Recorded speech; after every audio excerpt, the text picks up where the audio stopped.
નૈમિષારણ્યની અંદર બધા ભેગા થયા છે ઋષિઓ 88,000 સૌનકાદી ઋષિઓ ભેગા થયા. સુતજીનું આગમન થયું, સુતજીની સેવા કરી અને સુતજીને નૈમિષારણ્યની અંદર સૌનકાદી ઋષિઓએ 6 પ્રશ્ન કર્યા છે. પહેલો પ્રશ્ન એવો કર્યો, પુરુષોના પરમ કલ્યાણનું સાધન કયું? બીજો પ્રશ્ન કર્યો છે કે અલગ અલગ પુરાણોનો સાર શું? ત્રીજો પ્રશ્ન કર્યો કે ભગવાન દેવકી અને વસુદેવના માધ્યમથી પ્રગટ થયા એ કારણ જણાવો. વિશ્વની સૃષ્ટિનું કારણ જણાવો.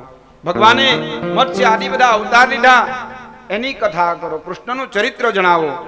અને જ્યારે ભગવાન પોતાના સ્થાનમાં ગયા ત્યારે ધર્મ કોના શરણમાં ગયો એની વાત કરો. આમ 6 પ્રકારના પ્રશ્ન કર્યા છે. કિમ શ્રેય શાસ્ત્ર સારક સ્વાવતાર પ્રયોજનમ, ભગવાનના આગમનનું પ્રયોજન, અને કિમ કર્મ, ભગવાનનું કર્મ શું, કેવો તારશ્ચ, ભગવાનના અવતારો કયા કયા, ધર્મ ક શરણમ ગતઃ, ધર્મ કોના શરણમાં ગયો. આમ કહ્યું ને ત્યારે આવા 6 પ્રકારના સૌનકાદીઓ પ્રશ્ન કર્યા ત્યારે પોતે સુતજીએ સર્વપ્રથમ આ બધી વાત જાણી અને મંગલાચરણ કર્યું છે અને સુખદેવજીને યાદ કર્યા છે. યમ પ્રવ્રજંત મનુપે તમુપેત કૃત્યમ દ્વૈપાયનો વિરહકા કર આજુહાવ પુત્રેતિ તન્મયતયા તરવોભિનેદુ સ્તમ સર્વભૂત હૃદયમ મુનિમાનતોસ્મિ. વિરક્તોના પણ વિરક્ત જે હોય ને એનું નામ સુખદેવજી.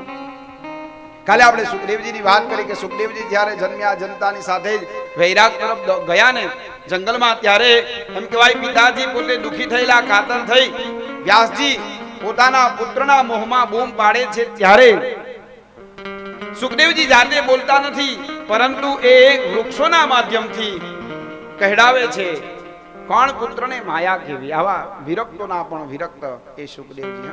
સુખદેવજી એ સાક્ષાત ભગવાન શિવનો અવતાર.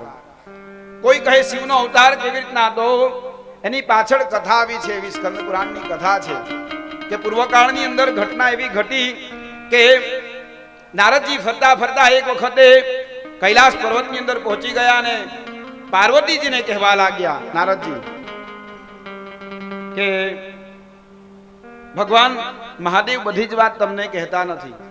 કઈ વાત? ના ના, બધી જ વાત મને કહે છે. પાર્વતીજી આવું કહે છે. નારદજી કહે ના ભાઈ, બધી વાત નથી જણાવતા. આજે આ બધા મુંડ પહેર્યા કોના છે? શિવને પૂછજો કોઈ દિવસ. આજ સુધી કીધું તમને? તો કે ના, એવું તો કશું કીધું નથી મને. આજે ગળામાં મુંડની માળા છે કોની? તો કે પૂછજો. હવે પાર્વતીજીને ચિંતા. પાર્વતીજી જેવા ભગવાન આવ્યા તેવું જ મોડું મોટું કરીને બેઠેલા. સ્વાભાવિક કઈક વસ્તુ આમ કેવું બહેનો રિસાઈ છે ને, આ તારા છે તો આ જેટલા જેટલા મેં માથા પહેર્યા છે ને એ તારા છે. તારું આટલી વાર મૃત્યુ થયું ને તારી યાદમાં મેં આ માથા ધારણ કરેલા છે.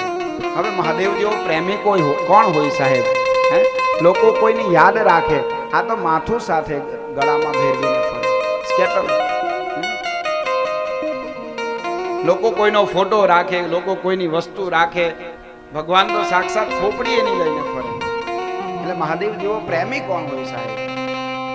એટલે મહાદેવ પોતે આ પ્રમાણે કહે છે જાણવાની તારે જરૂર નથી, પરંતુ સ્ત્રી હટ, બાળ હટ અને રાજહટ, આ 3 હટની આગળ ભગવાન પણ હાર્યા. સ્ત્રીની આગળ આખી દુનિયામાં બધાનું ચાલતું હોય, પરંતુ પેલો ભલે કલેક્ટર હોય પણ ઘરવાળા કલેક્ટર એવું કહે ને, કરચી કલેક્ટર, કે ભાઈ જરાક દાળ જોજો, એટલે જોવી પડે, ચાલે જ નહીં. આમ એમ કહેવાય કે ઘટના એવી ઘટી.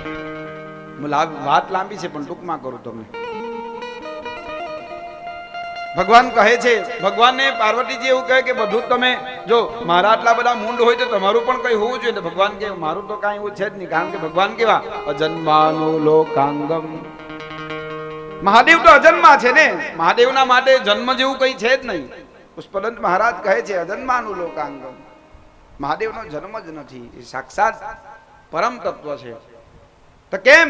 તો કે મેં અમર કથાને સાંભળી છે એટલે મારો મૃત્યુ નથી. આ અમર કથા જે સાંભળે ને એ અમર થઈ જાય. તો કે તમે અમર કથા સાંભળીને મને કેમ નહીં સંભળાવી? તો ભગવાન કહે છે કે આ અમર કથા બધા સાંભળી શકે નહીં, કારણ કે આમાં ભગવાનનું ચરિત્ર છે.